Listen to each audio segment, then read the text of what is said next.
I shepherd, I shall not want. He maketh I like down in the green pastures. Him leadeth I beside still water them. Him restoreth I soul. Him leadeth I in the path of righteousness for him name's sake.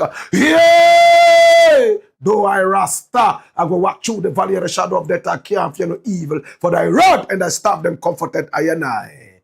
Unu prepares a table before I. In the presence of our enemy them. Unu anointed I head with unu oil. My cup runneth over. Surely goodness and mercy I go follow I all the days of I life. Me I go dwell in the house of the Lord God. Jah kadama way. How ma so bolisa adandu water e was clear for. Mauga so bolisa akpe kaka akpe sia. How atanyu mo eh. Oh you all done. Oh you all done. This is the Black Pot, aka Kukushunamo, where we speak truth to power. Now here we don't criticize, but if we must, it would only be on one condition: to build and not to destroy. That is why we keep saying we are in the service of God and country. Again, here we are not neutral, and we have never claimed to be, because we are not. We have taken sides, the side of the truth. That is why we are affectionately called the headquarters of the truth. In my name, Blakk RASTA. Now, in every traditional African home, there is a black pot. And each time this black pot sits on the fire, there is something super sumptuous cooking. Ingredients of so many different types, shapes and sizes, aromas and even flavors. Put aside all their differences and relocate into the black pot where they are subjected to some really good amount of heating. At the end of the day, they produce sumptuous food in all its palatability for the nourishment of the family in its whole entirety. That is what we literally do here. We pick up ideas from all walks of life, all and sundry, the rank and file of our people, right from the crowns of their heads all the way down to the soles of their feet. And we subject these ideas, pretty little ideas, into some crucial forensic scrutiny, right after which we tease out the creme de la creme of all the ideas and use that for the development of our people, our continent, our land. This is the Black Pot, aka Kukushonamo, and here we speak truth to power. Ultimately, we are the headquarters of the truth. We are the habitat of the truth, the address of the truth, the hometown of the truth. This is the foundation of the truth. In fact, it is the truth. This is the Black Pot, aka Kukushonamo, where we speak truth to power. We are live on Facebook. We are also live on YouTube. And I am most excited to also tell you that we are on Instagram. You can also find us on X, formerly called Twitter. And on TikTok, we keep ticking and talking with the gracious hands of patriotism. This is the Black Pot, aka Kukushonamo, where we speak truth to power. If you have not as yet subscribed to this channel yet, please, if you have not as yet subscribed to this channel, please do me a favor. Hit on the subscription button, right after which you hit on the notification bell, and everything is everything. You are part of this very beautiful family of patriotism. Remember, here we don't do politics. What we do is called patriotism. And we are the champions of patriotism, the biggest online. Thank you for making us number one. We appreciate you and we love you. My brother, my sister, this is the Black Pot, aka Kukushonamo, and here we speak truth to power. Come follow me. Now watch this. Now I want to say thank you so much to our sponsors. First and foremost, can I just say a very big thank you to, oh, my God have mercy. And I love this, Tesori, Doriente. And when we talk about Tesori, Doriente, that is my secret. But I love to let you into my secret. That is the secret for my beautiful skin. Well nourished is all because of Tesori, Doriente.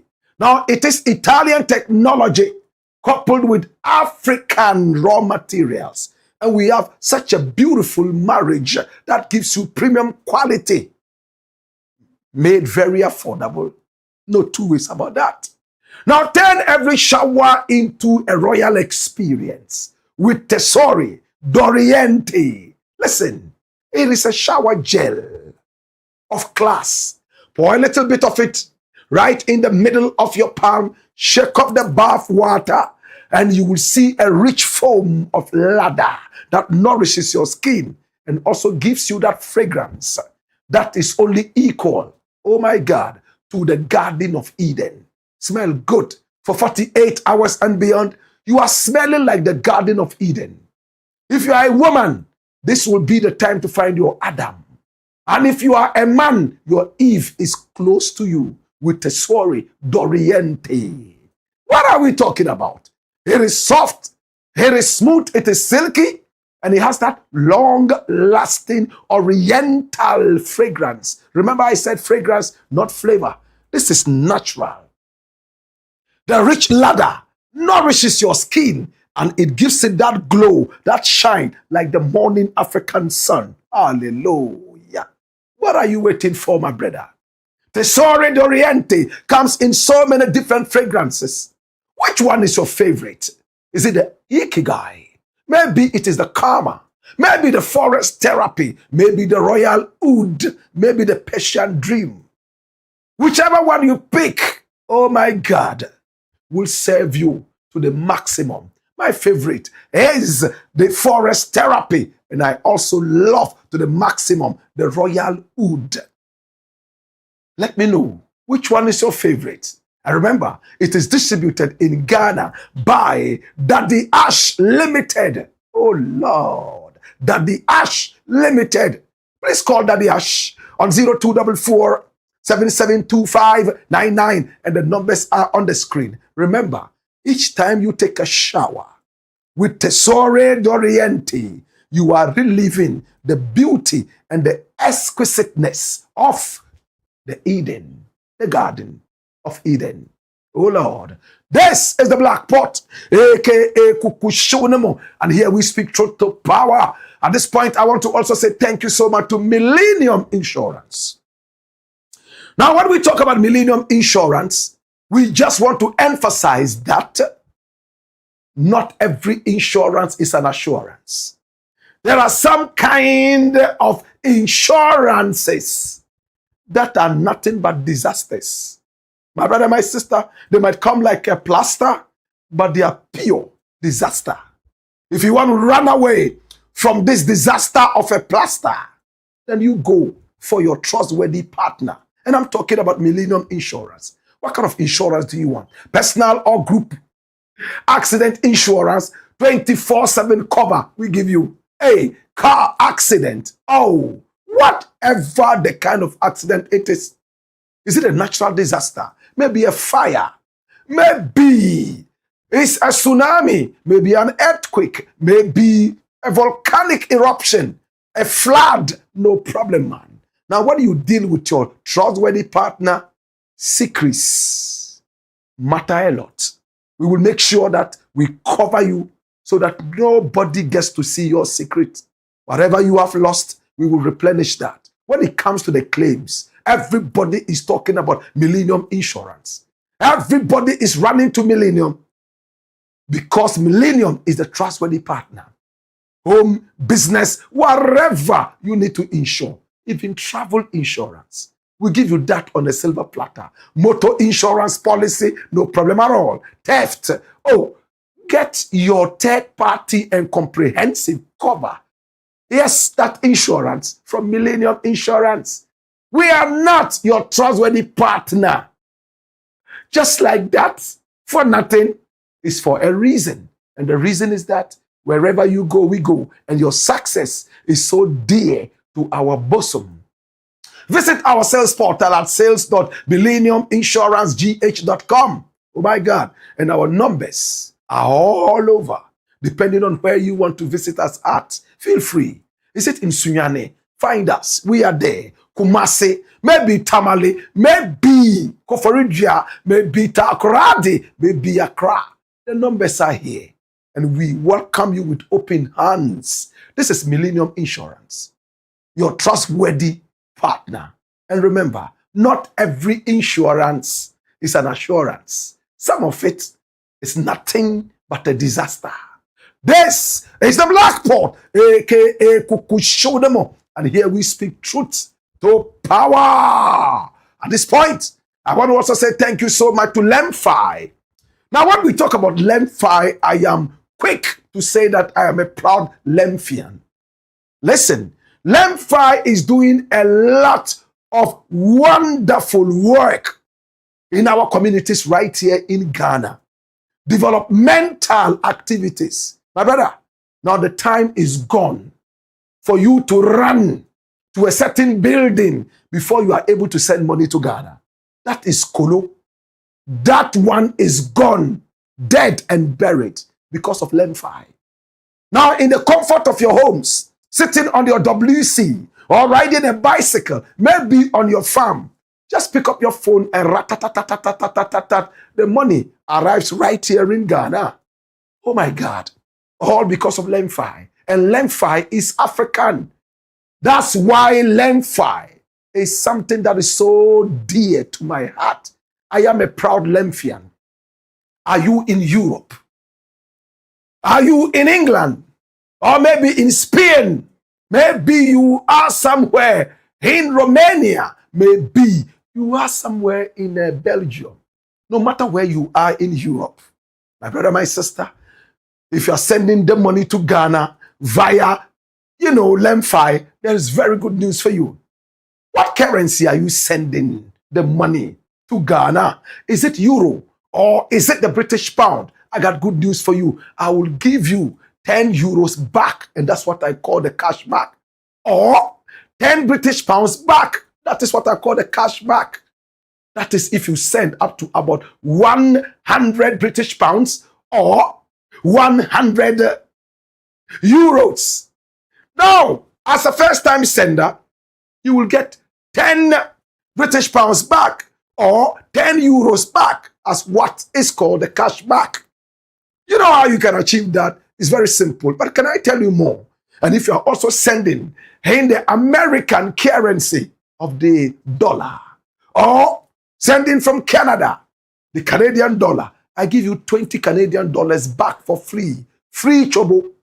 I give you another 20 US dollars back should you send up to 100 American or Canadian dollars and even more as a first-time sender. Now, if you're doing this for the first time, and I encourage you, please download the app from App Store. And then when it's complete and you are about to send the money to Ghana for business or to family and friends as remittances, the good news is that use the referral code. And it is simple. 1 RASTA. RASTA Bakupe. Oh my God. And that's what is on the screen, staring at you, smiling at you. 1 RASTA. RASTA Bakupe. RASTA Ekumepe. Mpese Bakupe. And once you do that, the money is right here in Ghana in just seconds. Oh, yes. And then you get a cash back. Now, another wonderful thing is that you are not charged any sending fees. Oh, yes. What we call the transfer fees. We don't charge you that. And we give you the most competitive rates. You know what that means? Some people will try to bring it down, but we give it to you right where it is. And even sometimes beyond, depending on how we smile at you and you smile back at us. And the fact that you use that referral code, 1 RASTA, RASTA Eko Mepe, RASTA Bakupe. This is what it is. It's Lenfi. And I am a proud Lenfian. No more running to a big building to send money. Sit down, cross your legs, and rat-tat-tat-tat-tat-tat, and boom, it sits down comfortably on the laps of your family and friends and even business partners. One RASTA, remember that, and continue to use the referral code even after the first sending so you can get more bonuses. This is the Blakk Pot, aka Kukushonamo, and here we speak truth to power. I am most excited to be with you. And today, we have 3 very important issues to look at, and I need you to be part of this caboodle. Our numbers are scrolling on the screen. Pick up the numbers and do business with us. Maybe you have a certain story you want us to follow up on. We are excited to do that. Please subscribe to the channel. Story number 1. Watch this. Aye. MAHAMA Shatters BBC, CNN, and British Parliament in style. This president is God sent. Now, President John Dramani Mahama is not in Ghana. They wanted to mar his arrival in America, but Lincoln University failed. They were supposed to give him an award tomorrow, the 26th. Unfortunately, they came up with a carbonic reason, very weak reason, my brother, my sister, and that reason we discussed yesterday. Oh, in Ghana, there is something called the anti-gay whatever in Parliament. And because of that, some gay people have come out and they have demonstrated and they have written to the university that we cannot award a homophobe. They made a big mistake because President Mahama has friends who are gays. President Mahama does not take the decision himself. He says he will stand by the decision of Ghanaians. It looks like these days, if you open up your mouth and say that you are not gay, you could even go to jail.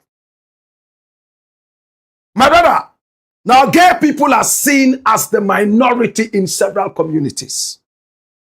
Today, you don't need to visit any gay person with violence. The fact that you just say that you are not gay is enough to bring you hardship in punishment. It looks like they are trying to turn everybody into gay. And the minority is all of a sudden looking for a position of the majority by force.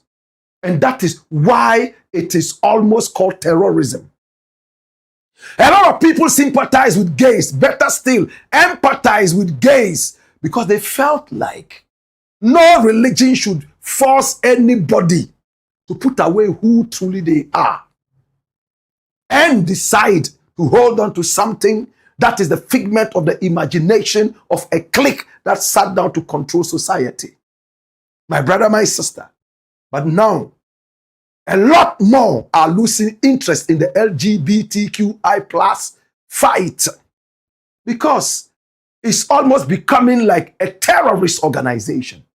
I said, today, when you openly come out and say that you are not gay and that you are somebody who doesn't like the idea of gays, personal like is trouble.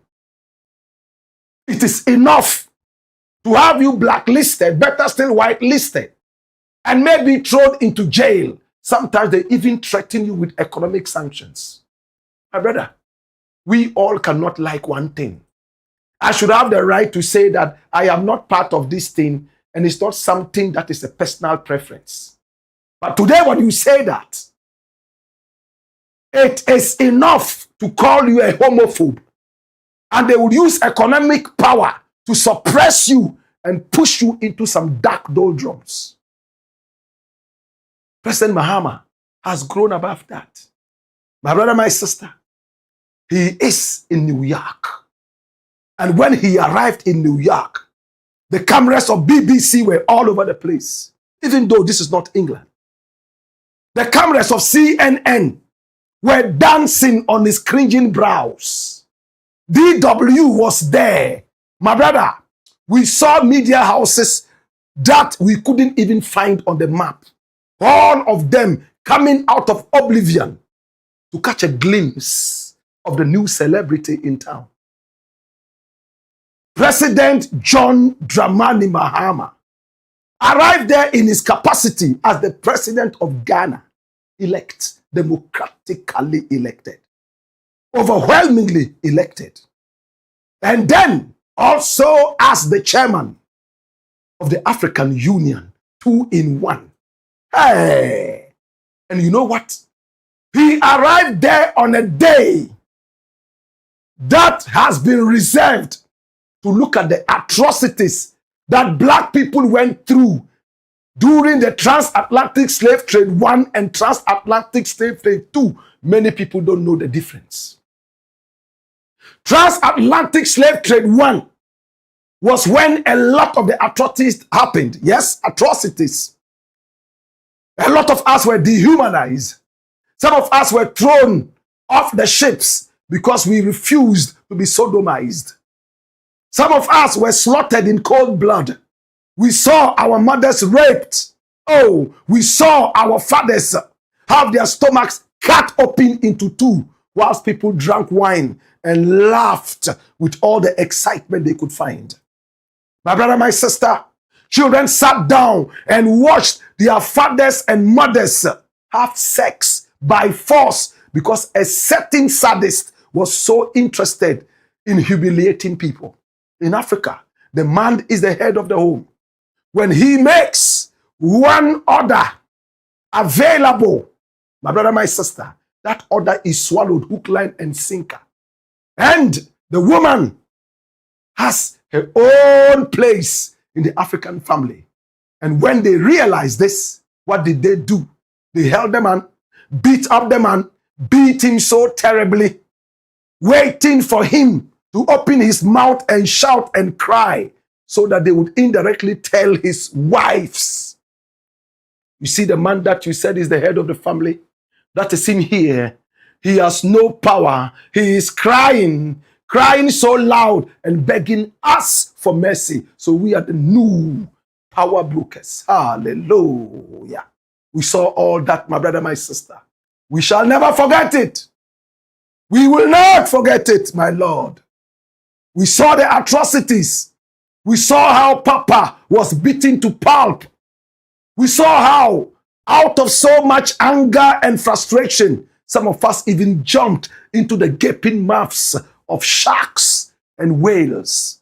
We saw how some of us just looked into the skies and looking at what was happening and what we were taking through, we couldn't take that anymore.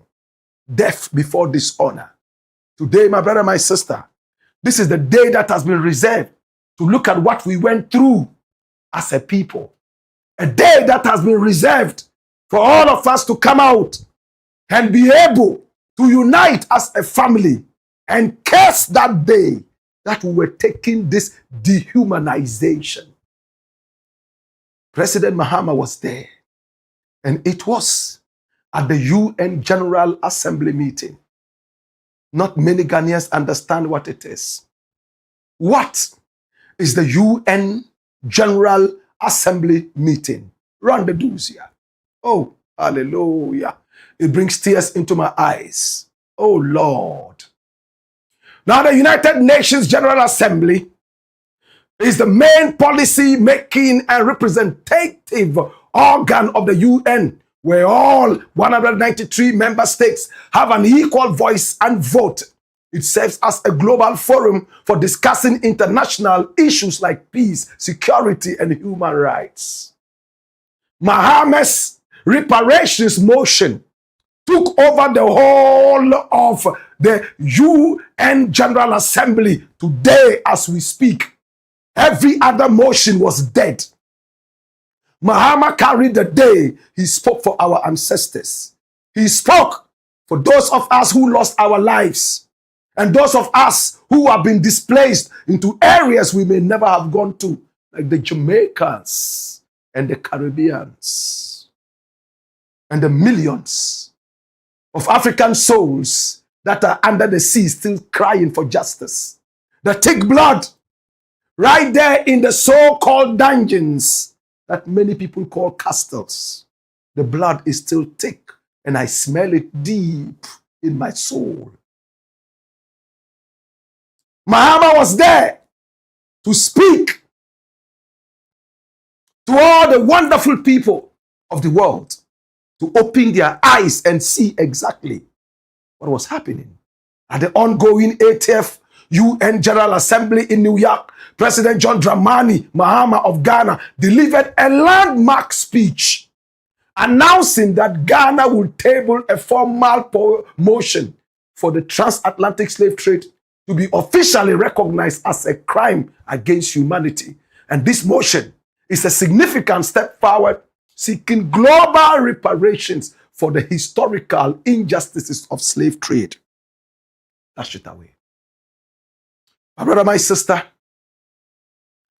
the United Nations General Assembly has a lot of functions. And these functions, I'll go through very briefly. Run it, my youth. Very quickly, so you get to understand what it is to say the United Nations General Assembly. That's it. The key functions. Equal representation. Unlike the Security Council, every country, regardless of its size, be it a Canada or an America or even a Togo, you still have one vote. Now, decision making, it appoints the UN General Secretary General, elects non-permanent members of the Security Council, and approves the UN's budget. My brother, my sister, and it has an annual high-level week every September. World leaders gather for the general debate to state their national priorities. And then resolutions also come. While its decisions on global issues are generally not legally binding, there are recommendations attached to this, and they carry significant moral and political weight. Now, the 80th session, which began in September 2025, is currently being presided over by Annalena Baerbock. Dash it out. My brother, my sister, Mahama went there. Now, when Mahama went there, they tried to distract him with the gay issue from Lincoln University. But it didn't fly. Now, there is a beautiful lady in the British Parliament. She is Ghanaian by birth. Father Ghanaian, mother Ghanaian. My brother, my sister, and she's been making a lot of waves in the British Parliament. Her name is Belavia Janet Ribeiro Adi. This is the beautiful woman I'm talking about. She's of Ga lineage. In fact, she was in Ghana a couple of years back to meet with a Gamanche. Oh, yes. And she met with a Gamanche. They knew each other from the UK and beyond. And then she didn't end there. She went all the way to Kumasi, Manshia, to meet with Asante Hini, Nana Otumfo Osetutu II. There she was. My brother, my sister, holding the hands of the Otumfo and sending good tidings to the people of Asante Mine. Now, when the Independence Day of Ghana arrives, she's one of the first to celebrate, even though in the British Parliament and considered British. There she is. My brother, my sister, Belle Ribeiro Adi. And she says, today marks 69 years since Ghana became the first country in sub-Saharan Africa to declare independence from colonial rule. Wishing a very happy Independence Day to British Ghanaians and Ghanaians around the globe. My brother, my sister, 6 March 1957. This is a British woman who celebrates her roots. My brother, my sister, there was a time she stood in the British Parliament and turned the whole British Parliament into the Ghanaian Parliament. She loves to dress Ghanaian, and she did on the day. And for a moment, it looked like the Parliament was a Ghanaian Parliament. Watch this. Now, I am proud to be the daughter of Ghanaian migrants, and they're even prouder that myself and my honourable friend, the member for Erith and Thamesmead, are jointly the first women of Ghanaian heritage to sit in this House. Yeah. The support we have received from the Ghanaian community in the UK and globally has been immeasurable. Ghanaian Brits boast many notable names: Stormzy, June Sarpong, the editor of Vogue, Edward Enninful, and too many others to count. But as I'm often reminded, the most important British Ghanaian to ever walk this earth is, of course, my mum. I cite my heritage not just because it's important to me, but because it underpins my experience in this country, my country, and my fear as racism and other hate crimes are on the rise. Today we're debating global Britain. And you know, there is that saying that if you don't know where you're going, if you don't know where you've come from, you don't know where you're going. And it strikes me that as a country, we cannot begin to fulfill this idea of global Britain until we first address the historic injustices of the British Empire.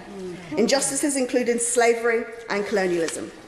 Firstly, because it's the right thing to do, but also because we may soon find ourselves out in the cold if we don't. Madam Deputy Speaker, whilst we spent years debating Brexit, and as my friend, the member for Putney, the honourable member for Putney has said, engaged in a monumental self-harm, you know that India surpassed the UK to become the 5th richest economy in the world. India, a former British colony where this country presided over a bloody partition, the Amritsar massacre and the Bengal famine. We also see countries in Africa like Ghana, Kenya and Uganda amongst the fastest growing economies in the world. Countries that Britain deliberately underdeveloped, stole resources for and brutally enslaved its people. Madam Deputy Speaker, were you aware that in the mid to late 1700s, over 50 members of this House represented slave plantations? Members of Parliament, just like me, enslaved people that looked just like me. I'm someone who firmly believes that the only way you can tackle an issue is at its very root. And the racism which I and many others in this country face on a daily basis has its very root in these injustices. Not only will this country, my country, not apologise, and by apologise I mean properly apologise, not expressing deep regret. Not only will they not apologise, they have not once offered a form of reparations. Now, people see reparations as some kind of idea of handing over large sums of money, but why could we not start with it today? Simple things like fairer trade. Simple things like returning items that do not belong to us. And simple things like cancelling debts that we have paid over and over again. And I believe the reason for this, Madam Deputy Speaker, is because we only apologise to our equals. We only make amends with our equals. So I have to ask, how can I be equal to every other member in this House when this is how this House treats people that look just like me? Kai. She stood up for Streatham. Yes, Streatham. Look, I have goose pimples all over me. I feel it deep in my soul. We built England. We built America with our blood, sweat, and tears. I smell blood! My brethren. Slavery was a very dangerous crime against humanity. African people. That was what the young lady, 41-year-old, Belavia Janet Ribeiro Addy, was telling the British Parliament. How can I be an equal and honorable member of this House if people who look like me were treated like this and are still being treated like that? She said this moments back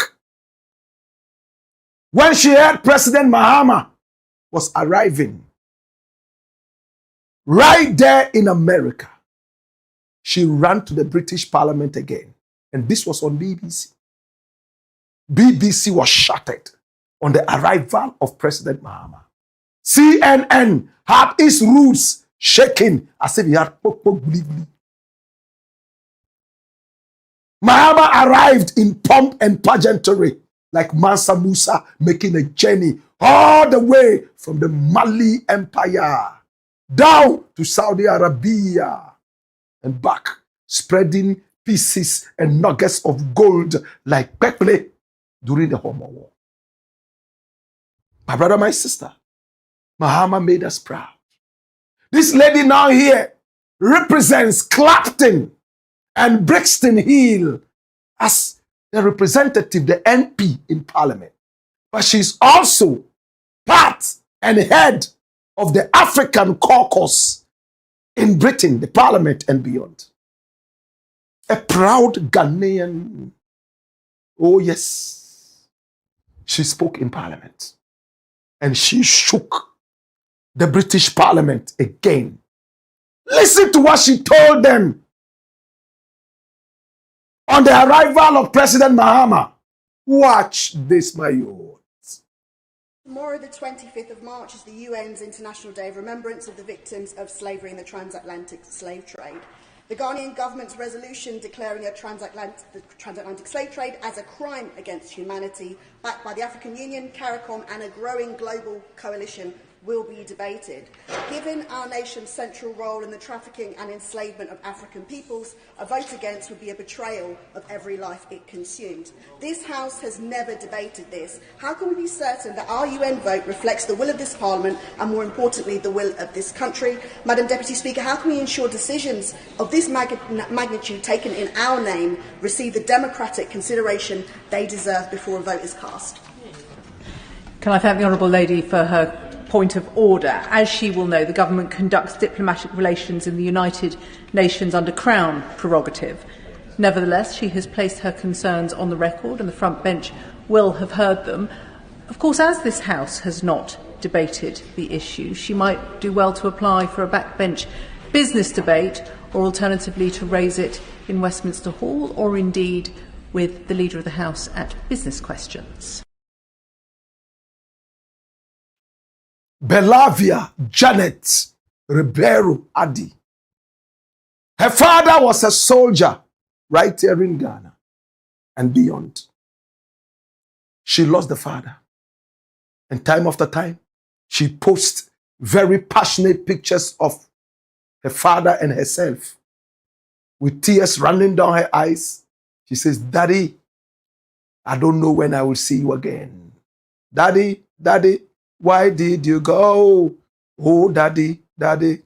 She seems to be singing with tears coming down her eyes.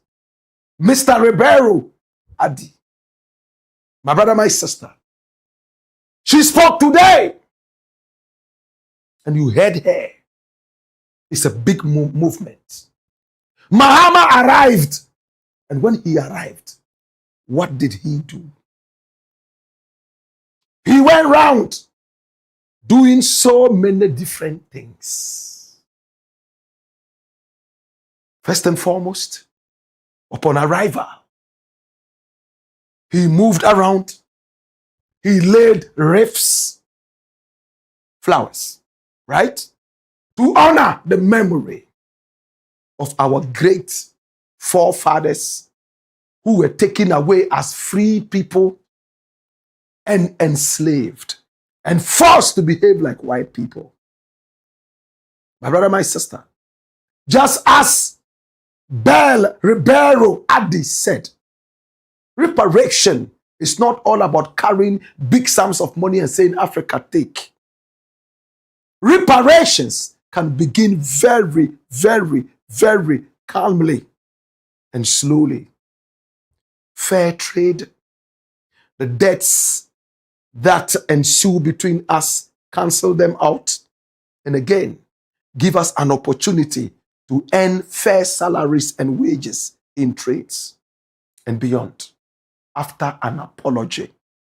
Now, Mahama is telling them to accept that slavery has done to Africans was nothing but a human crime.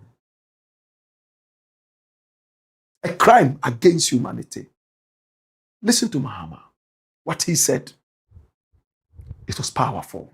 Watch this.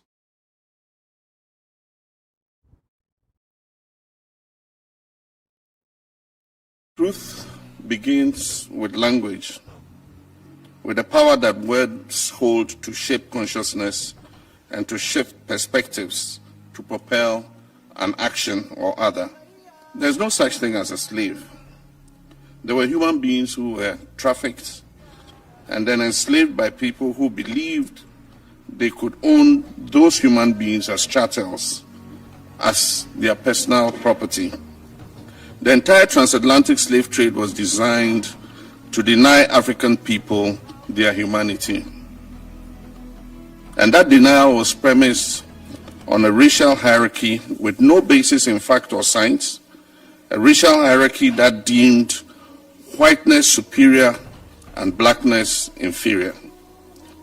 So when discussing slavery and its resulting institutions and practices, we must always start by reclaiming racial equality, the dignity of Africans, the humanity of our ancestors who were enslaved, and as a matter of course, our own humanity.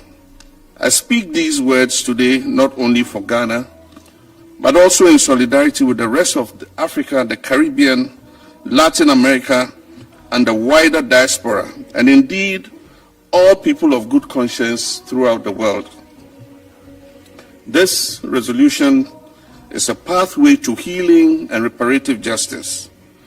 This resolution is a safeguard against forgetting. We stand united as Africans, whether on the continent or any part of the world, and link up with people of conscience around the world to seek truth and justice and restore the dignity and humanity of victims of the slave trade. This is a resolution of destiny. And I hope all of you will vote tomorrow to establish truth so that together we can pass this historic resolution and finally acknowledge the full horrors of these transgressions against humanity of the approximately 15 million human beings who were enslaved.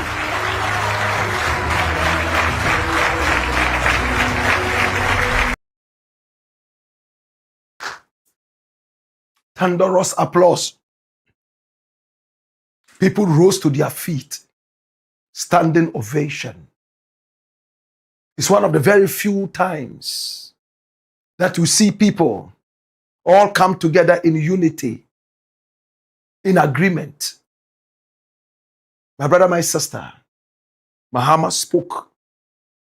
He hit the jugular vein straight up. And everybody applauded. My brother, my sister, this is what it is. Mahama is right there. And many people do not understand. They think that reparation is all about some billions that are going to be carried in different ships and brought to Africa. Reparation is the acceptance of guilt.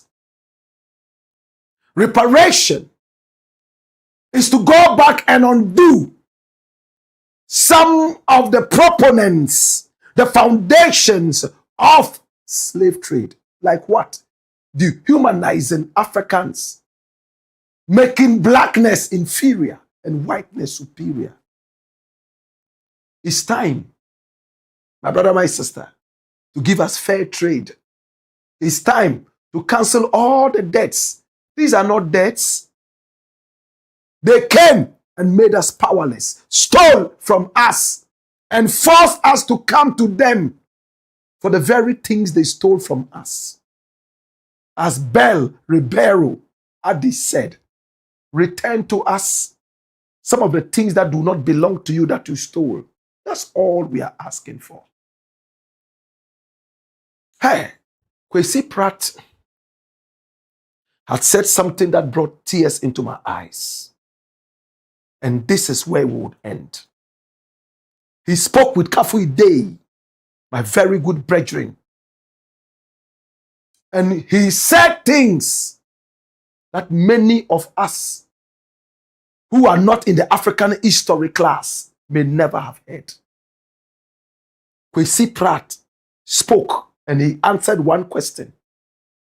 When people say, oh, Ghana must do it the way America is doing it, Ghana must do it the way Portugal is doing it. Kwesi Pratt says it's not possible. It is unfair to say that. Look at how the Americans were able to make it. We should do the same thing. No. I won't take the wind out of his sail. I am going to allow him to talk. And right after that, we will close this story. Watch this. If you look at the world today, the richest institutions, the most resourceful institutions and so on, ask how they came to accumulate that wealth. Came through our exploitation, through the transatlantic slave trade. You understand? You take an institution like the Catholic Church. Where does the wealth of the Catholic Church come from? The wealth of the Catholic Church comes from the fact that the Catholic Church was a partner to Portugal in the adventurism which eventually led to the transatlantic slave trade. Indeed, the justification for slavery and colonialism was provided for in the papal bull of 1452, signed by the Pope, authorizing King Alfonso of Portugal to go around the world civilizing us and so on. That's where the justification is. Okay. So that led also to the building of institutions which denigrated our science, which destroyed our science, institutions which devalued our spirituality, and so on and so forth. So many things.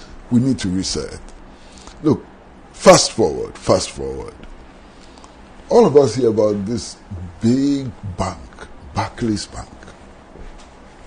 When you hear about Barclays Bank, you look at it with awe. Now after. Yeah. You go there and you see them, you know, in their suits and white shirts and so on, looking prim and proper and so on. Barclays Bank was established by the Barclay brothers, who were slave traders. The money which established Barclays Bank, slave trading money. Okay? Are we not entitled to it? We are entitled to it. The Catholic Church is one of the biggest, richest spiritual institutions in the world. Where did the wealth come from? Came from us. We are entitled to that wealth.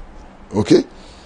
Just imagine that 12.6 million Africans ended up on the plantations and so on as beasts of burden and worked for hundreds of years without pay. Compute that. The resources for the development of the capitalist countries was accumulated through the transatlantic slave trade.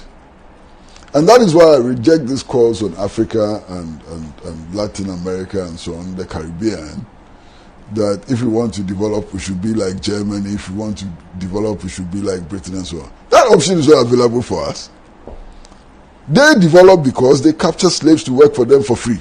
Who are you going to capture as slaves to come and work for you for free? They develop because under the colonial arrangement, they stole everything.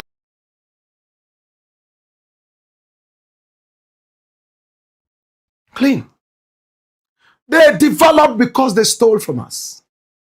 They developed because they dehumanized us. Carried us close to 15 million and beyond. And we worked for several years with no pay. And when we tried to free ourselves, they shot and killed us. They cut off our feet like they did to King Kunta Kinte. Even right after slavery, they still chased us in colonialism. We saw what happened in the Congo.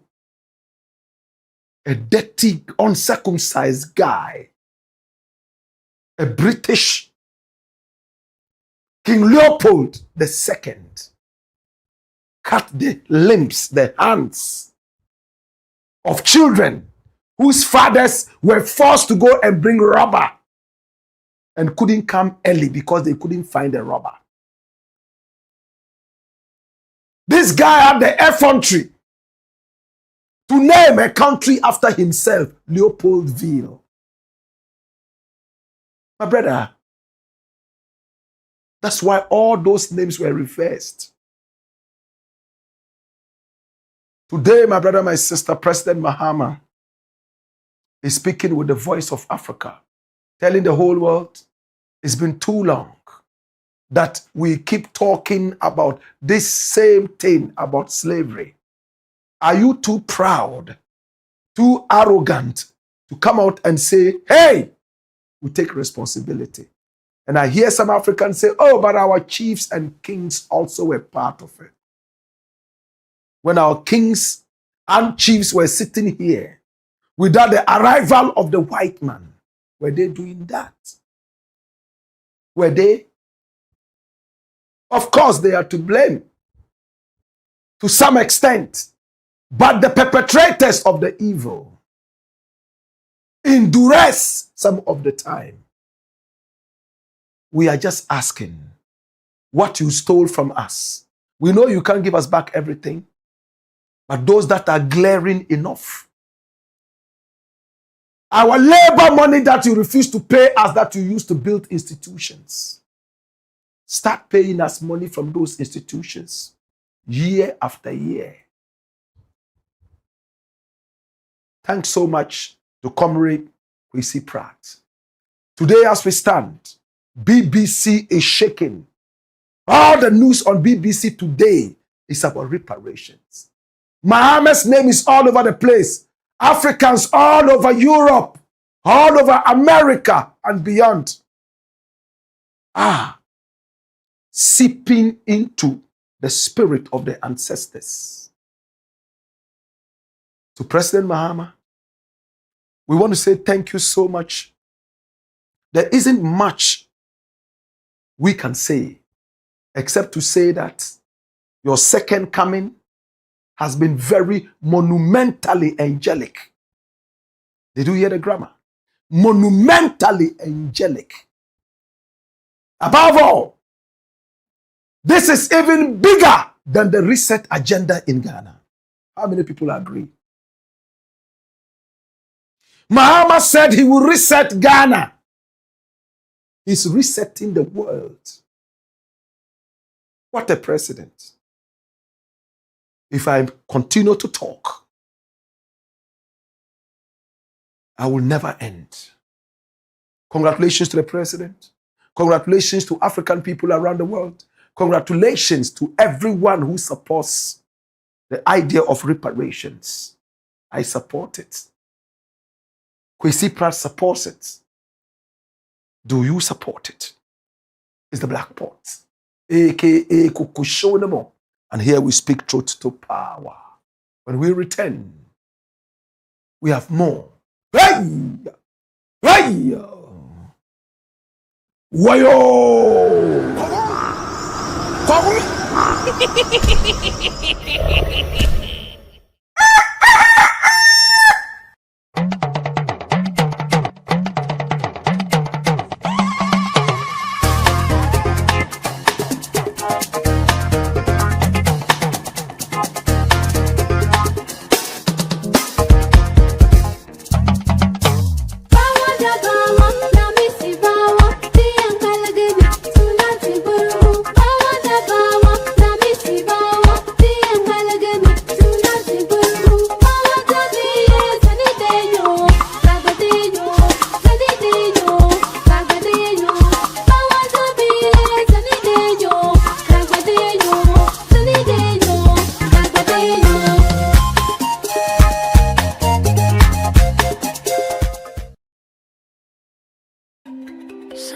Sometimes you just need a moment for yourself, a moment to slow down, feel the water, and let the day fade. Tesori is more than just a shower. It's a moment of pure calm, smooth, creamy, and relaxing. With forest therapy, Persian dream, royal oud, thalassotherapy, ikigai, fior di loto, and karma, all in convenient 500 milliliter bottles. There's a Tesori scent to fit every mood, every moment, every kind of you. Feel the lather on your skin. Breathe in the aroma. Let stress melt away and just enjoy the calm. You don't just feel clean. You feel refreshed, confident, and yourself. Tesori d'Oriente. Luxury is a feeling. For bulk purchases, contact Daddy Ash Limited on 0244 772599. Tesori d'Oriente.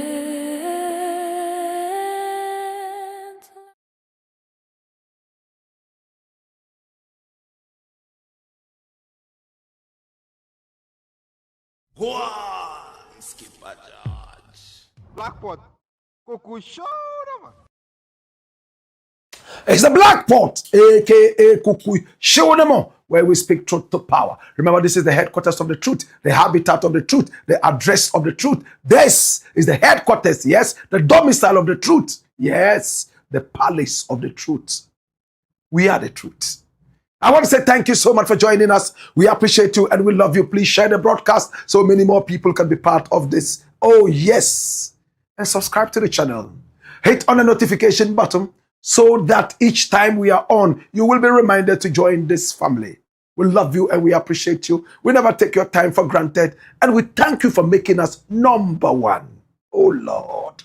Thank you so much. Now, our numbers are scrolling on the screen. Pick up the numbers and do business with us. We love you. We appreciate you. And if you have a story you want us to follow up on, we are more than excited to do that. We've had a number of people sending us messages, so many messages, stories to follow up on. Listen, it's never too much for us. Continue sending them. We are looking at them. We get in contact with you time after time to update you and also to give us some information. We are so excited about that. That is why we love you. Okay? And I would like to say thank you so much to our sponsors. Of course, Tesori Doriente is premium quality, made affordable. Thank you so much also to Millennium Insurance, your trustworthy partner.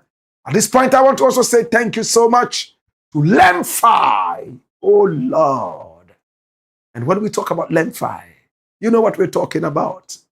We are talking about the name that sounds like you and represents you in all your level of honesty and speed. This is Lenfi and is the Black Pot, aka Kukushonemo. And here we speak truth to power.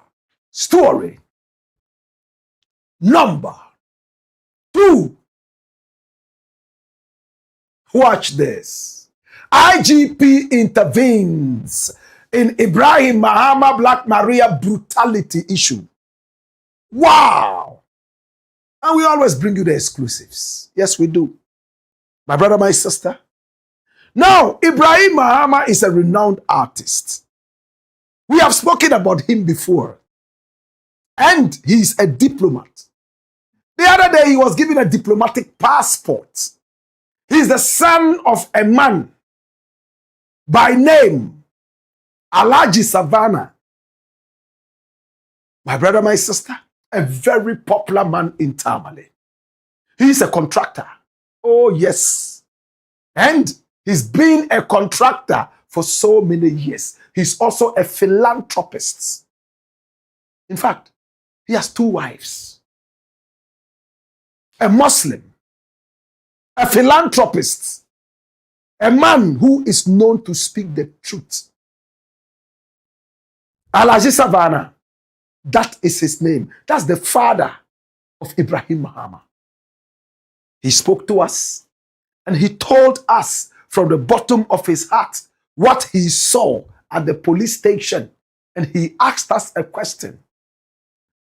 When people are beating a man, who do you arrest?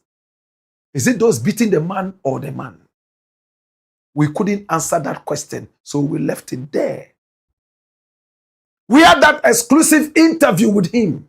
And from that time, he has not granted any interview to anybody. When all the people who matter speak, they speak to us. And we thank you. Now, let us look at his son, Ibrahim Mahama. And then we will know exactly who we are talking about. Ibrahim Mahama is the man here. He's an artist. He's a different kind of artist. He's not your normal kind of artist holding a brush and dipping it once in a while into oil paint or water paint. He uses what is known as repurposed materials. Run the nose here so we can see who exactly this guy is. He was born in 1987 He's an internationally acclaimed Ghanaian contemporary artist and institutional builder. Listen, based in Tamale. He's globally recognized for his monumental installations that use repurposed materials to explore themes of labor, globalization, and trade. He's best known for his large-scale works, including stitched together jute sacks. Sacks, cocoa sacks. He brings them together and then he creates a piece of art out of that. Flip! And he's done that right here in Ghana and also in Switzerland, Germany, and beyond. Time after time, he's invited to come and give talks and lectures in big universities around the world like Harvard. He was on his way to Harvard for a lecture when he met with the unfortunate incident that happened in Tamale on Saturday. Saturday that is supposed to be a day of joy. In fact, he lost at least one tooth and 7 pints of blood. He got locked up in the police cells and he ended up begging for his freedom, as told to us under duress. The Black Maria has denied touching him, even though his father, Alhaji Savannah, told us point blank. When I went there, they told me that they beat him up because he talked rot to them. Do we have that tape? Alhaji Savannah, we'll try and find you that tape. And then we'll play back his voice. I love the sound of his voice. But this is his son. My brother, my sister, when you go to Tamale, he's been able to buy planes that have been grounded from all over Ghana and beyond. These are planes. He told me how much each one of them cost. And he told me, Black Rasta, some of them can still fly. And I told myself, this guy is crazy. How do you bring flying planes and then ground them? Why don't you allow them to fly? But he turned them into libraries for children who have not ever seen planes in Tamale and beyond to come on excursions for free. They charge nothing. And look at the children in there. They sit down and behave like they are pilots. And this inspires them a lot. Children come in their numbers all over Ghana and beyond, especially from the north and the Bono Ahafo regions, just to catch a glimpse of a plane and sit in the plane and read books provided for them for free by this guy here called Ibrahim Mahama, born in 1987. He calls it the Red Clay Studio. And he also went all the way and bought, or better still, acquired an old Kwame Nkrumah silo known as Nkrumah Volney in Tamale, the whole of Nkrumah. And that was used to store grains in the days of Nkrumah. Now it's been abandoned. And bats, you know what bats are, right? They find themselves in there every now and then. He went there one day, looked into the hole there, and saw a lot of bats. And the way they were stuck to the walls, his artistic eye told him that, oh, these looked like the same things he had been doing with the jute bags and so on and so forth. Ah, this is nice. So he decided that the bats should be there. And he created more inside Nkrumah Volney. So people go there and watch. But when you go, you must be quiet. Because once you make noise, the bats start flying all over the place. My brother, my sister, this is a man whose head is not human. I think he has the head of an alien. Because some of the things that he envisions, I don't know where the ideas are coming from, but that is a creative person.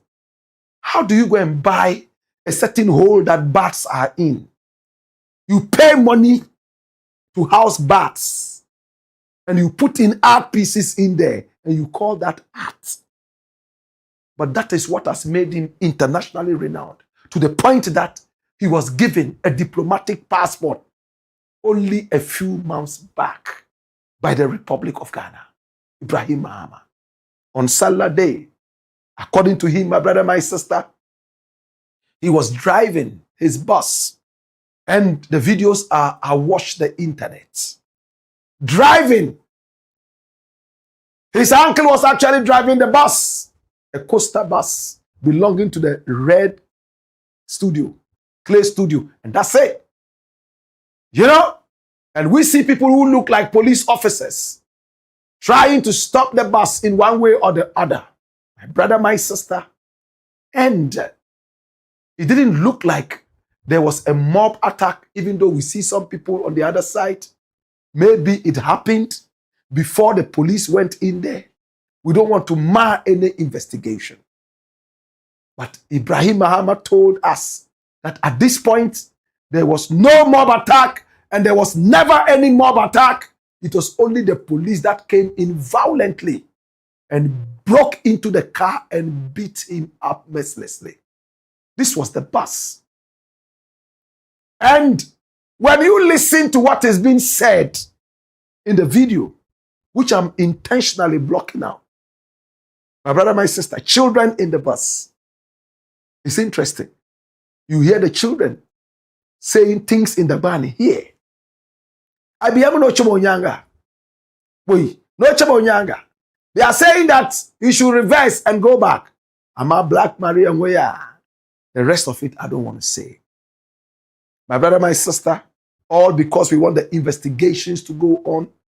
The police has these tapes independently taken by so many different people. The IGP also saw these tapes. And this is where the story is. Dash it away and come here. This is a Blakk Pot, aka Kukushodamo. And here we speak truth to power. The IGP has seen everything that is happening around this issue. The IGP is not happy about what is happening. So the IGP has intervened. The IGP, through the Northern Regional Minister, has invited Ibrahim Mahama to leave Tamale immediately and come to Accra. My brother, my sister, and he's coming for a meeting with the IGP.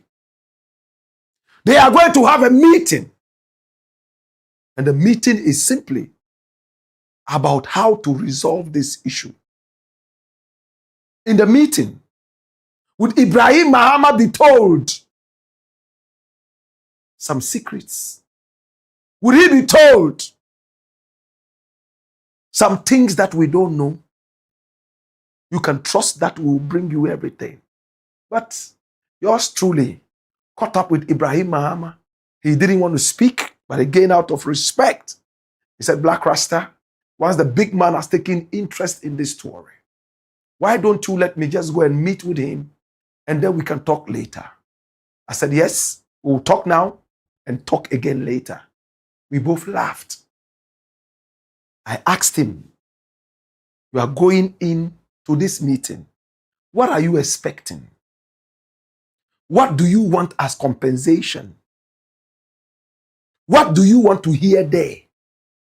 What do you expect to hear there? And what will the aftermath be like? We had a conversation. Watch this. Thank you very much. Yeah, so far I had a call through the Tamale Regional Commander.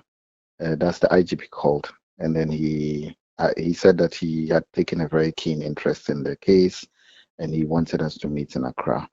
So I'm going to travel with my uncle Isa, who both of us were assaulted, together with the Tamale Regional Commander, and we'll go to Accra tomorrow morning to meet the IGP. Wow. So, what do you expect after meeting with the IGP? Oh, well, I think that if he's taking a keen interest in it, I hope that at least we're going to have like a good conversation around it regarding how we're going to get some kind of justice from this. Yes, so certainly I think that when we go, Yeah, that would be the main point of how to arrive at any form of justice in this, because I think it's not just a matter of me, but then it's about us, the youth of this country, and what we believe in. Because though we for so long people have always said that, oh, there's no justice in this country, there's no justice in this country. So I think it has to start from somewhere, and we try our possible best to see how we can be able to get that. And I believe, truly, I believe that given his record, he will be able to help us to be able to do that. So I'm quite looking forward to it, and I'm quite excited about it. What would you consider as justice to you in this case? To start with, I think that there were so many inconsistencies from the Blakk Maria in terms of Elijah Jelio and his team and all the things that they said that transpired during the altercation and the assault, which wasn't true. And now there's been enough evidence that shows that everything that they said was a lie, and at least everything that we've said up until now collaborates with all the videos that are there. So certainly, I think that we just want to see that the right thing is done, because these group of individuals, because I don't want anyone to get me wrong. I don't have any issue with the police. I think that it's a matter of this particular circumstances and also the assaults that arise from it. The idea is that we need to be able to make sure that the people who are serving in those units are credible enough, and certainly they are not going to assault or harm other people. And if given the fact that if it is found that they truly committed all these assaults, then certainly I think that there should be repercussions, either they should be withdrawn from the police unit, or like at least something that would protect other people, because the whole point about the police force has always been to serve and protect the people.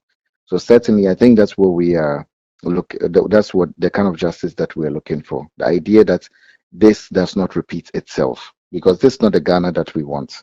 Yeah, so certainly we don't want other people, and even far more innocent people and defenseless people, to go through this. Finally, personally, what kind of compensation are you looking at? Oh, I'm not, I don't want any compensation. There is no amount, there's nothing that can compensate me. I think once at least there is justice, it would not just compensate me alone, but it will compensate a lot of young people, especially given that fact that with this administration, the idea is that a lot of young people, because a lot of young people have a lot of faith. That's the reason why this new administration, people voted overwhelmingly for them. The idea that they felt that there could be something different, or there could be a new system of justice. And I think that through this case, that should be proven to a certain extent. So for me, as long as we are able to arrive at that point, I think the justice, it will not be for myself alone. I think there are so many people unimaginably who are just waiting and watching and seeing trying to see what the outcome of this is going to be. So I think that at the end of the day, if that is done, we'll be more than satisfied enough. There is nothing that can be given to us in exchange for that. Because you have to remember that if anything had happened to myself or my uncle, today other people would have been speaking on our behalf, and probably it would have been a very different case. So for me, I think that that's the whole point. As long as it comes to a certain logical conclusion that most Ghanaians are satisfied with, I think that will be good enough for all of us. Have you received any call from any member of the Blakk Maria? No, not at all. Are you expecting any call from any member of the Blakk Maria? No, not at all. Not at all. Yeah, I think at this point is beyond that. And certainly, because sometimes when incidences like this happen, especially within our local communities, there's always this idea that you could go and talk to an elder or a local chief who can speak on your behalf and things like that. And somehow in the beginning, we thought that was going to happen, but till date, none of that has happened. And it's continuously, there's been one lie after the other and then a build up. So it almost seems as if they've been very comfortable within the lies that they've created around the case.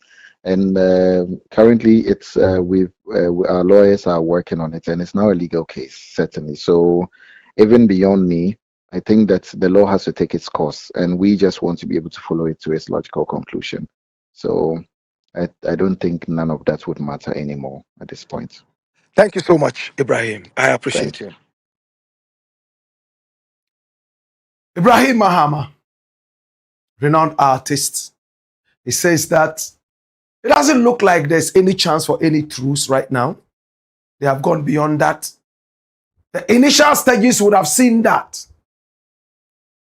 Chiefs could have come in, but it was one lie after the other. And if you listen to him keenly, he said that justice for him would be for all the other people who have gone through some kind of atrocious times in the hands of the Black Maria should get some form of justice. And what is that justice? He says maybe they should withdraw or remove the policemen involved in this, because that is not what the police service stands for. Did you hear him? What do you think? When I tried to get in contact with King Kong, Tamale King Kong, Abdul Jalil Bawa, DSP Abdul Jalil Bawa, they have been redeployed to Kumasi. They are in the Ashanti region.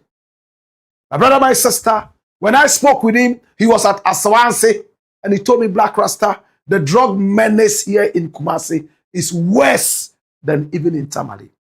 Here, they put the drugs on the table and sell on the open markets, like the way they sell tomatoes and onions.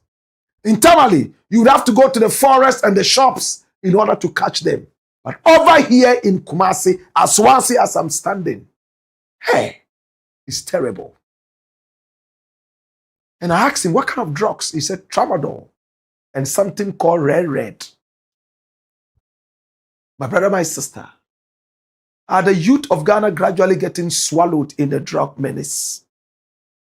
When I asked him for an interview on the issue, he told me, Black Rasta, since our big man has decided that he would invite Ibrahim, I am sure that it will be disrespectful to speak at this point again. Remember, the whole of this issue, I didn't even want to say anything. But out of respect, I spoke to you. And I said, I do understand that. I respect your work. We'll leave it at that. My brother, my sister, Tamale King Kong, a.k.a. Jasco, a.k.a. DSP Abdul Jalil Bawa, the Tamale King Kong. My prayer is that we should be able to deal with this issue as the IGP is intervening right now. Tomorrow when they meet, we will bring you the whole story as if we were right there to pick up every note of music and every letter of the word spoken. Is the Black Pot, a.k.a. Kukushonemo. Come here!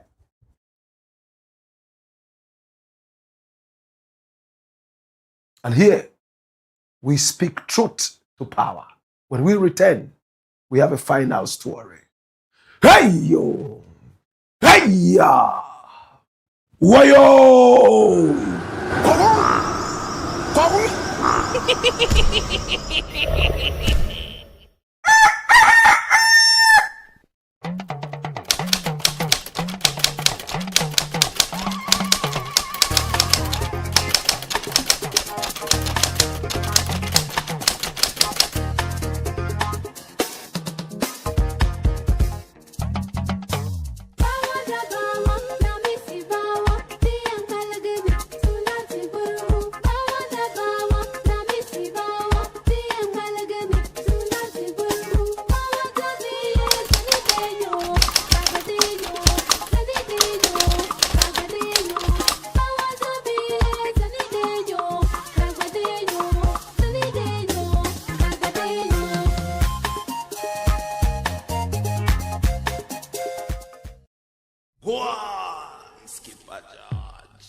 Blackpot. Kukusho, man. It's the Black Pot, a.k.a. Kukushonemo. And here we speak truth to power. Please subscribe to the channel and hit on the notification button. I want to say thank you so much. We appreciate you and we truly love you. And thanks so much to our sponsors. Oh, Tesori, Doriente. We appreciate you. Premium quality, made affordable. And of course, thanks so much to Millennium Insurance, your trustworthy partner. And remember, It's not every insurance that is an assurance. It might look like a plaster, but it's a disaster. All right? Millennium Insurance, your trustworthy partner. We are also sponsored by the kind courtesy of Lenfi. Oh my God. Hey, if it is not Lenfi, don't send it. It is easiest sending money all the way from the UK and America and beyond to Ghana through Lenfi. And remember, if it's not Lenfi, don't send it. It's a black pot, aka Kukushodamo. And here we speak truth to power. Now we hear in Abelenpe and some other areas, water is not flowing, Nungua, no water. Some people have been in darkness for so long, Chado, and all those areas. Please, Ghana Water, please. You know, water is life. Please, electricity company, please deal with these areas. What is the issue? We have so many complaints coming in. Okay? Please, please. The reset agenda, the 24-hour economy, will not be a success if water is not flowing.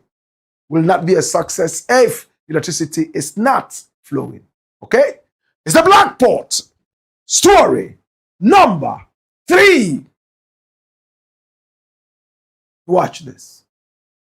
Angry Duncan Williams mad at these Ghanaian politicians. Hey. Now, Archbishop Duncan Williams is a great man of God. Oh yes, he was born in Kumasi. Of course, to Ghana parents. Very powerful. His father, he said, was a believer in Agbala, aka black magic. He took him behind the house and they walked through a garden. And in the garden, he heard a tree talk. Black magic. But he grew up, went through a lot of bad times, drugs, violence, and what have you.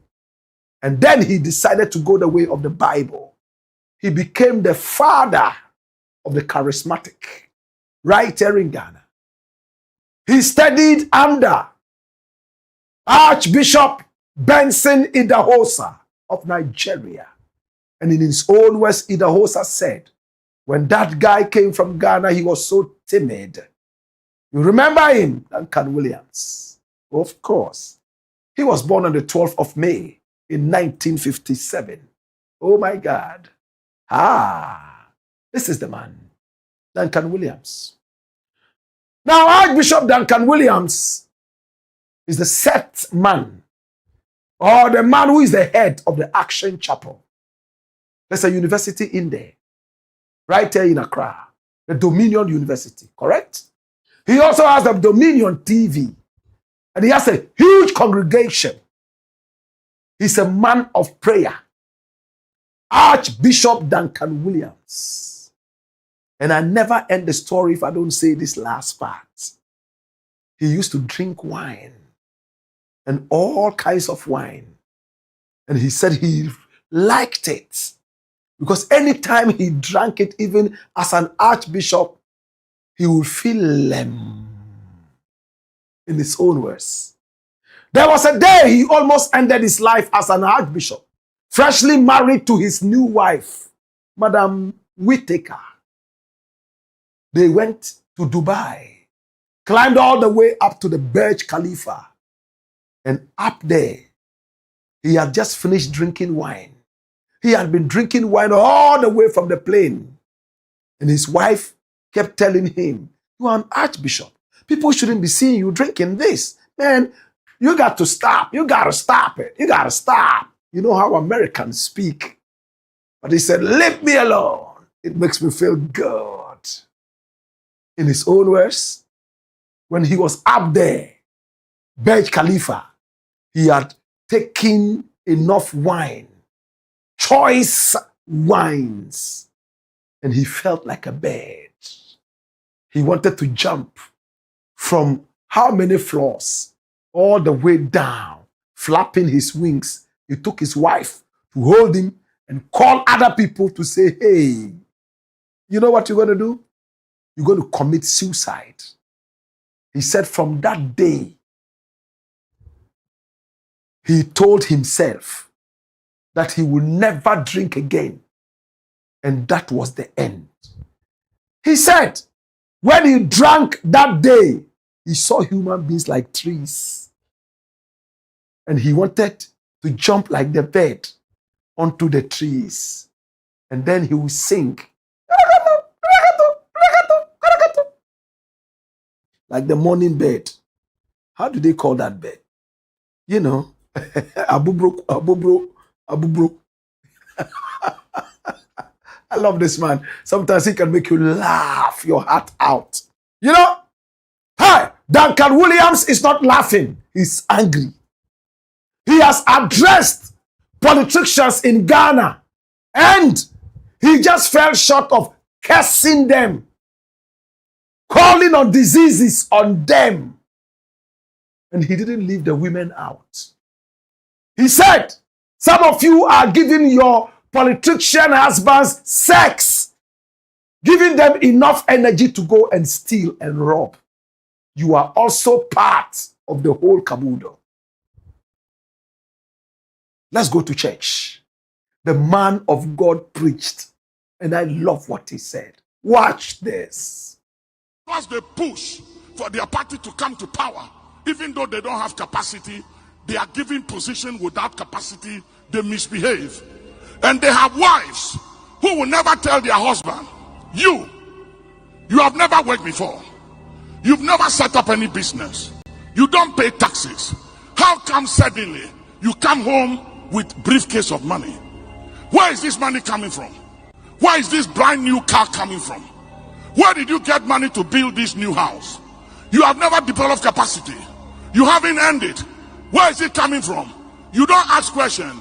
You enjoy it and give him more sex and encourage him to go kill, lie, steal, scheme, destroy, make money at the expense of poor people.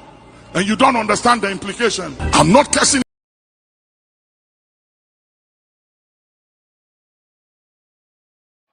Archbishop Duncan Williams, he said, I'm not cursing you, but some of you would die. Some of you would have diseases that are incurable. Duncan Williams has spoken. Could he have seen something around? Or was he speaking generally? It's almost the penchant of a lot of politicians in Africa, not only Ghana. Once they get into power, for them it's time to steal. Now go to every politician in Ghana and see the number of people who are coming to see them. I just came out of an office of a lawyer, also a politician. And the number of people I saw there, I couldn't even engage him for 5 minutes because I felt bad that going for an interview and tens of people sitting there. Some of them, they had been there for 3 hours, 4 hours, 5 hours. And he told me, Blakk Rasta, 99% of all these people are here to ask to be given money, not to be given jobs. When we continue doing this to politicians, they take us for fool. They are not ready to build capacity. They rather are giving us fish when they could have taught us fishing. Well, Archbishop Duncan Williams has made it clear. He said, it is time to be more serious as a nation and consider politicians as employees, our employees. Respect yourself. Ask for accountability. Probe so that there can be accountability. That's all he's saying. My brother, if all men of God in Ghana will time after time talk about this, a lot of these politicians attend their churches. They should be able to tell them straight away that the church is not endorsing the foolishness and that they are seeing everything that is happening. For that matter, no matter how much tithe you bring, if it is from a stolen briefcase, there's no blessing coming with that. Cancer will be your portion. Look how passionately he spoke. Look how much anger he put in his message. These are the messages that hit the target. Archbishop Duncan Williams. Well, all we can say now is congratulations. We appreciate you, man of God, and keep preaching to the people real messages like this. We appreciate you and we love you. I want to see one of these days men of God refuse some tithes because they don't know the source of the income.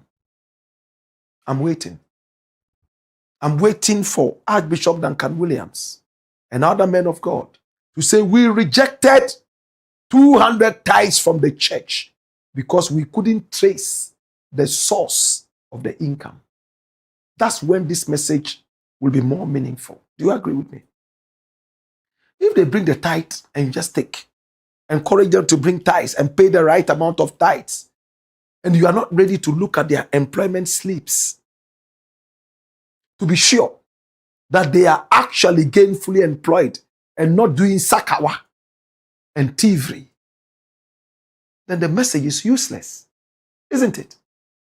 If a man comes to pay tithe to the church, there's a church building that is going to be put up, and he says, I have donated $2 million to the building of this thing to the glory of God. Man of God, clap for him. Clap, clap, clap, clap. Right after that, pull him to the side and say, sir, without trying to look down on what you have done, what's the source of the money you are giving us? Well, I'm a businessman. What business do you do? Oh, the business I do is A, B, C, D, E, F. Can we look at some of the payments that you have had? Because any thief can say he's a businessman. Till the church starts going into some of this, all these messages will just be cryptic and limp. How many people agree with me? My brother, church building, you know that this person sitting there is not doing anything. It's an ashaw. Top class ashaw. She's a university student who is so lazy. Some of them have finished the university first degree, but they don't want to take any employment because they are lazy. They are beautiful, so they will sell something else and make money. They come and give you tithes and you take it. They are donating big monies, and you know they are not in any gainful employment except the dubious ones. You still accept it. Then you come and preach and say that this is no. Go an extra step to probe. When you start doing that, then go ahead to tell them that, you know what, we are happy that you are bringing us the tithes, but have you paid your taxes to the state too? Give unto Caesar what is Caesar's, and give unto God what is God's. Remember when they asked Jesus Christ in the Bible, should we pay taxes? And who should we pay it to? He said, bring me the coin. When they did, he said, whose head is on this? They said, it's Caesar. Give unto Caesar what is Caesar's, and give unto God what is God's. How many men of God probe tithes? I haven't heard any. How many men and women of God are doing harvest, and people come giving so much money, and they probe to find out the source of the money? How many? I haven't heard of any. Finally, how many men of God have people coming to give tithes to the church, and they ask them first and foremost, have you paid your tax to the state?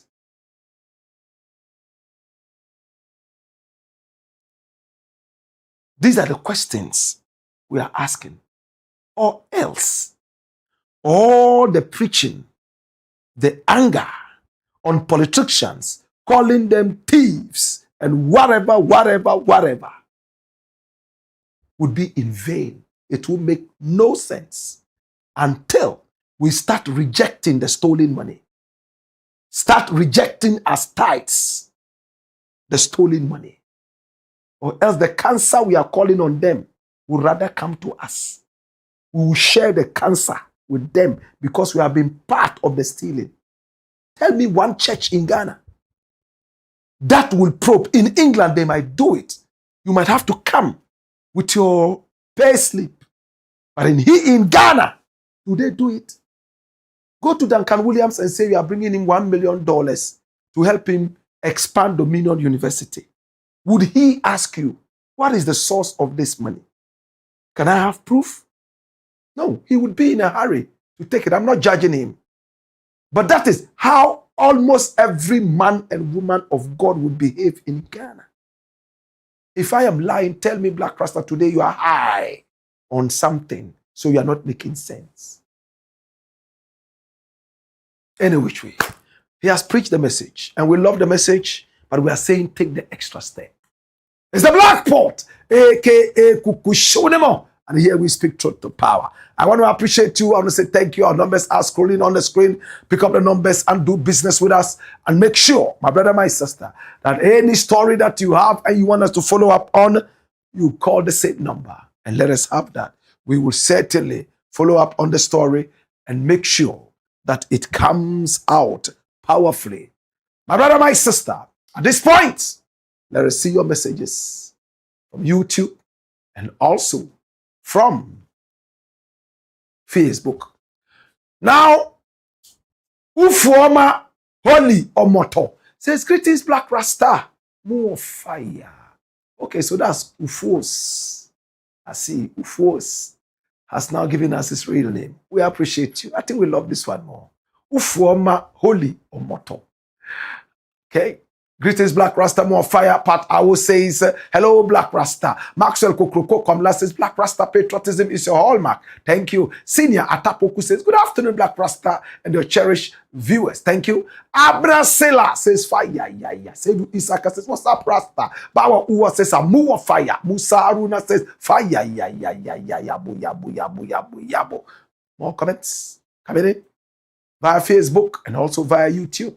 Neo Datemil says, good evening, Blakk. Ras Okoko Fisun Moon says, this is the Black Pot, aka Kukushodemo. Fire. Bad man South. He says, real fire. Large up, Blakk Rasta. Awe wowum. Awe womum. Jonathan. Awe womum. Awe wowum. Awe womum. Awe womum. Awe womum. I like the name. That's why I'm pronouncing it over and over. Awe womum. Jonathan. He says, no size, Blakk Rasta.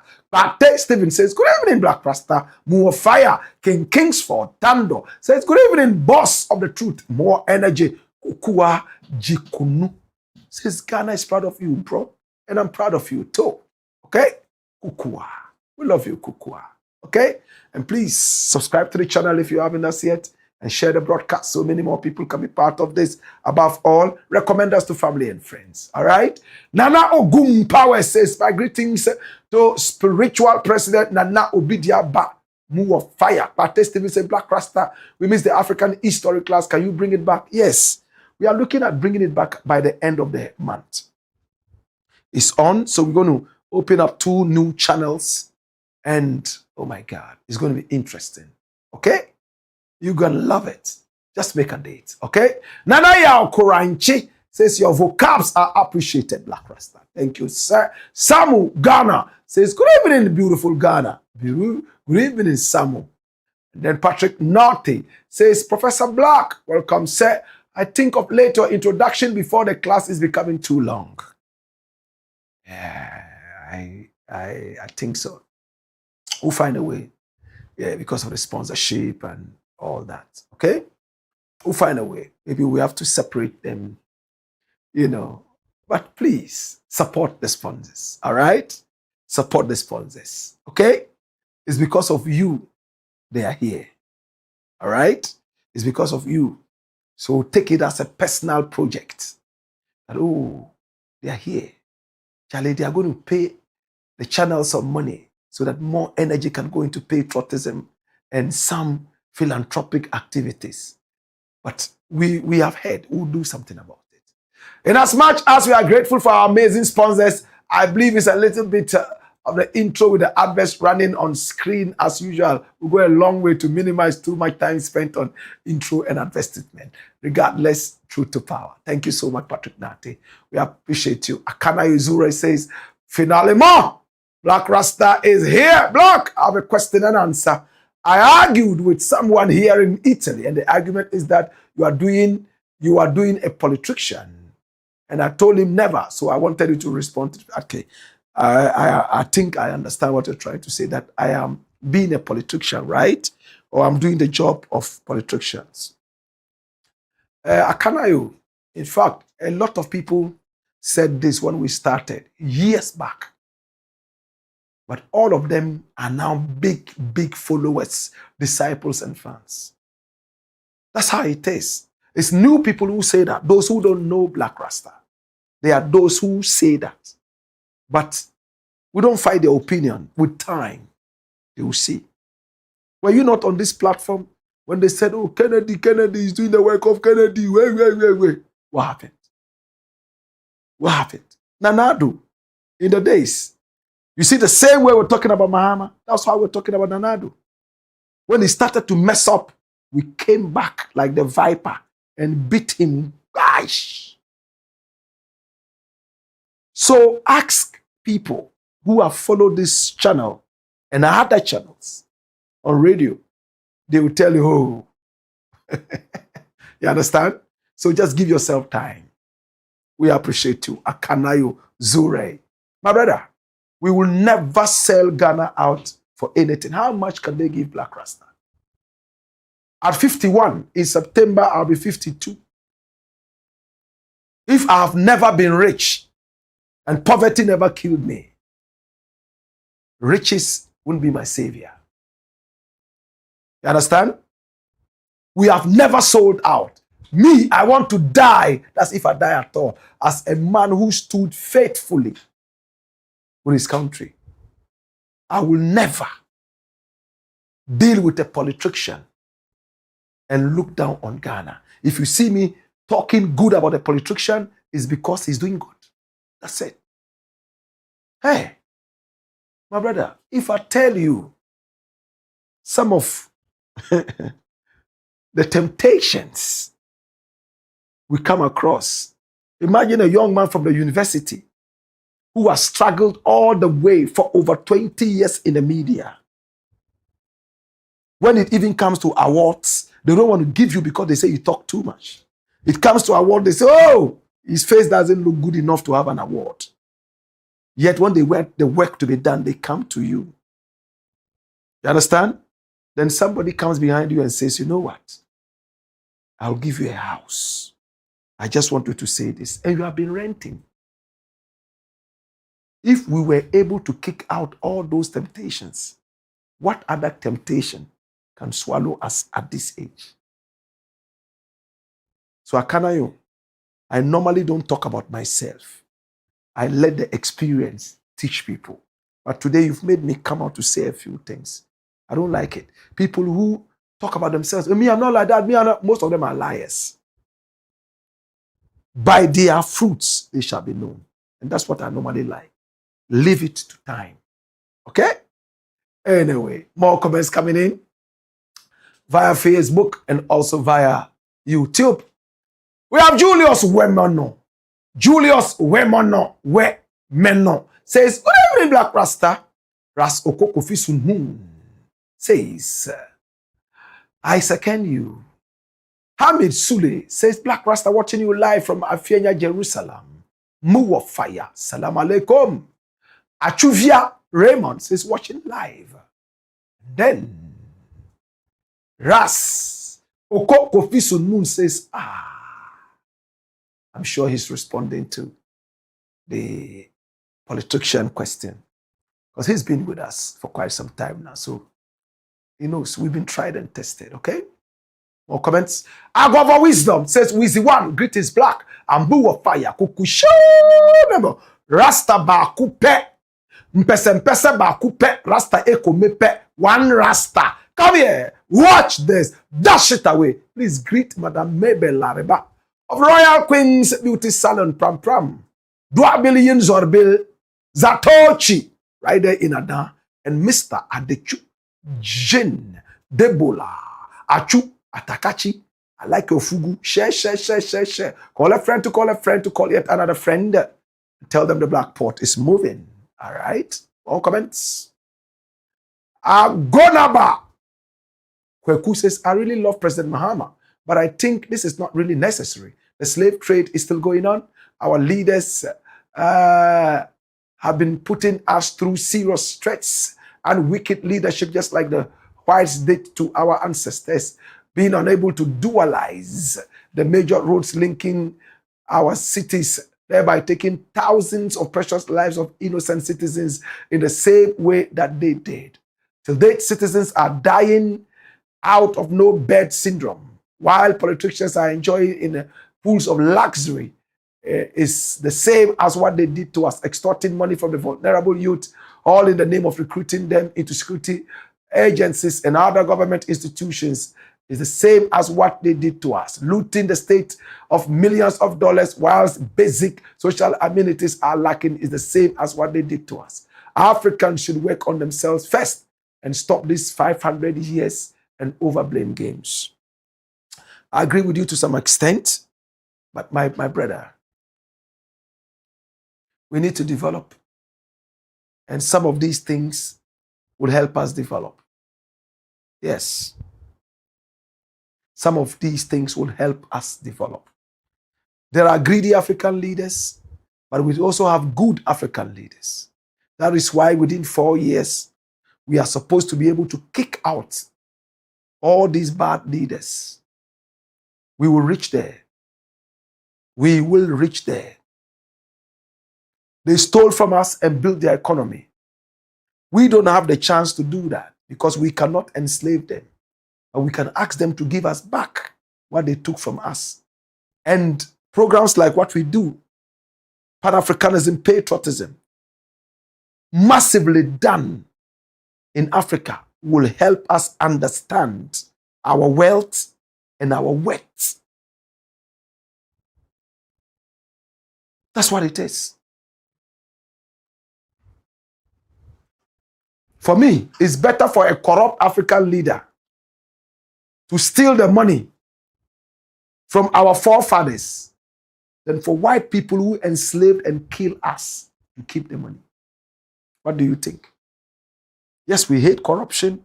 I want to see all corrupt African leaders in hell, but I prefer that corrupt African leaders would blow that money to having the slave master still hold on to the money and keep it.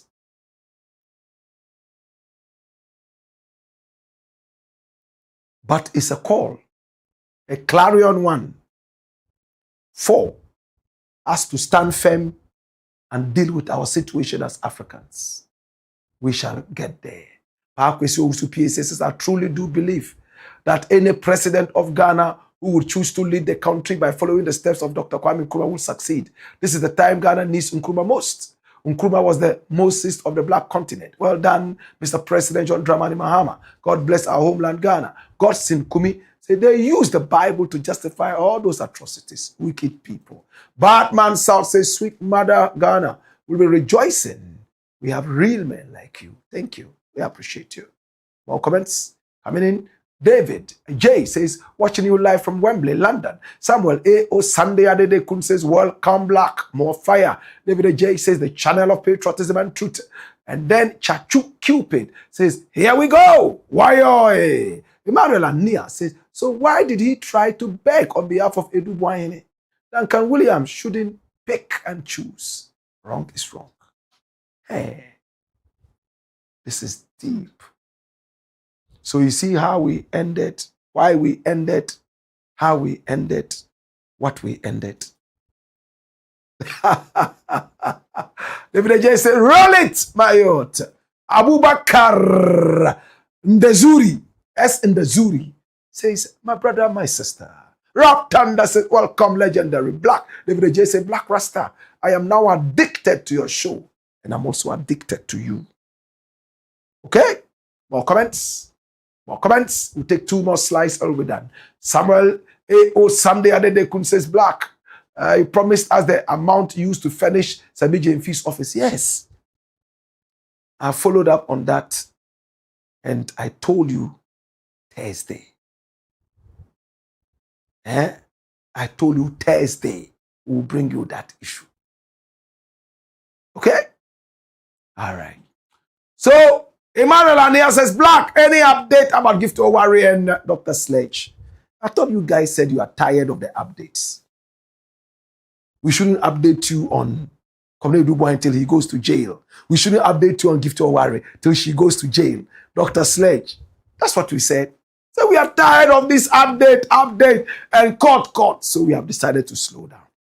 The day they go to jail, we'll come and say, oh, you like the updates?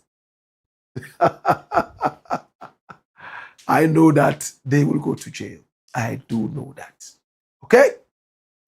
Henry Atia says, hi, Blakk, always glad to listen to you. Okay? Samuel A.O. Sunday Adedekun says, in fact, I love you, Blakk. You are indeed a man of patriotism. Samuel A.O. Sunday Adedekun, I love you so much. Emmanuel Ania says, Blakk, what keeps you going? Your consistency and punctuality is out of this world. Well, I think it's the passion to see a nation develop and not on material things that fade. I don't chase the wind. I chase the abstract things that only live in the mind. I chase patriotism. I can't show you something and say this is patriotism. It's abstract. I chase love. I can't show you, say this is love. No. We can't do that. True? So those are the values I chase. I am prayerful and I try as much as possible to stay away from corruption. I try not to lie, no matter what. That's why in the days, my friends used to have a lot of girlfriends. Even though I liked the girls, I couldn't because I couldn't lie. My friend would say, hey, Charlie, my father, he get car. Yeah, me do every Saturday they drive the car. At the age of 17, he said he was driving his father's car. Yeah, me and my father, we go Paris. We go there. And then from there, we go Belgium. Come. And then after listening to the Paris and all the driving of the cars, then you come to Blakk and say, hey, me, I'm from Kwesingpe. Yesterday we eat Wozafi, then talking grammar. The ladies don't want grammar. They want big talk. Big talk.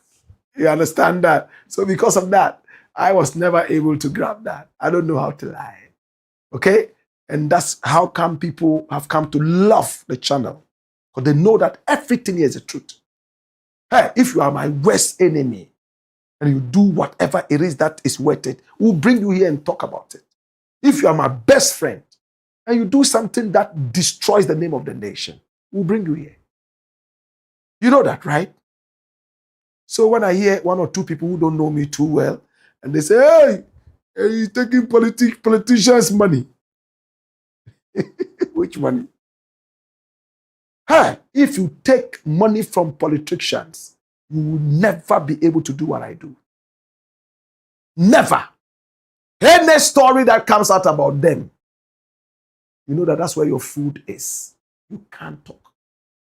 And everybody comes here because this is where we talk the talk. All right? All right. I remember Kevin Taylor talking about me the other time. I said, Blakk Rasta, there will be an enemy. Only party be a onu de asam no ba obeka. You remember? Them times. He go back, he will tell you. Kevin is just like me. We speak our minds. Okay? I'm just affiliated to the truth, and that's it. Okay. So thank you, Emmanuel Ani. I hope that answers the question. Henry Atia says, you make our day a very great one. I love you. Forever us says, blessings Blakk. The story on sticker is still pending. Yes. It's going to come in the channel. The one that we told you we are trying to bring at the end of the month. It will come inside. And some other ones would have a podcast show as well, one-on-one in the studio, live in the studio, one-on-one. And we'll bring you African history, travel history, and more. Hey, I can't wait for the channels to come up. Please try and subscribe when they come up so we can go straight. Okay? Then we have Aljean or Algent, depending on whether you are French or English. And my name, Blakk Rasta. Come here. Why? Patriot. Raskaba says, long live Professor Blakk Rasta and long live the Black Pot, aka Kukushonamo. Why? Come here. Move of fire. We'll take the last slide and we are out of here. Okay? If your slides are not being read, please don't feel no way. Your comments are not being read, don't feel no way. We'll read them after the show. Those that have to be responded to, we do. Okay? Papa Call Atta. Papa Call Atta. Yeah, that's the name. Come here. And Abudu Mustafa says, hi, Blakk Rasta. Salam alaikum. Alaikum salam. Raskaba says, watching you live from Spain, Barcelona. Papa Call Atta says, Kukushu Nemo. Kelly Black says, hey, now advert is chopping our data. No.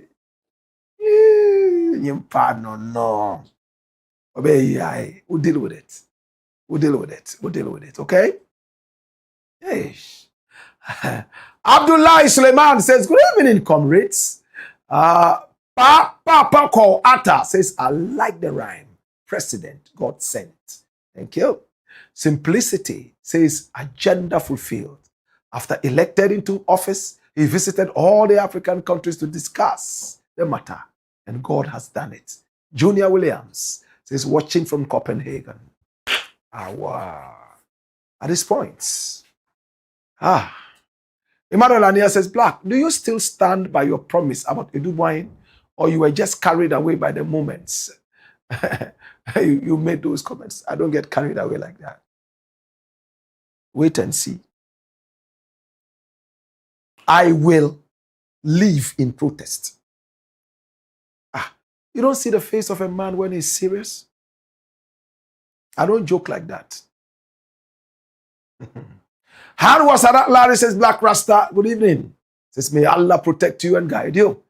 Abdullah Suleiman says, we will never be hurt with their action against our superstar president of the moment, His Excellency John Dramani Mahama. And FKS car sales says, you are shutting when Mahatma is selling Ghana to Europe. I'm sure you wanted to say Mahama. Okay? Mahama, okay? Say, you are here shouting. Okay, I think he's trying to say shouting when Mahama is selling Ghana to Europe. Well, selling Ghana to Europe can be two ways. Selling out Ghana. But if he's selling, that means advertising. So which one? Which one? Aniado Nane says, hi fam, good evening. Blakk Rasta, God bless you. Yusuf Banson says, good and best Blakk Rasta. And the Patito says, her statement just moved me to tears. I've been crying deep inside. I can't wait to finish the show and continue with the cry. Any which way. My name is Blakk Rasta, and I want to say thank you so much. Your comments are all well noted. We appreciate you and we love you. Today is Ghana Fugu Day.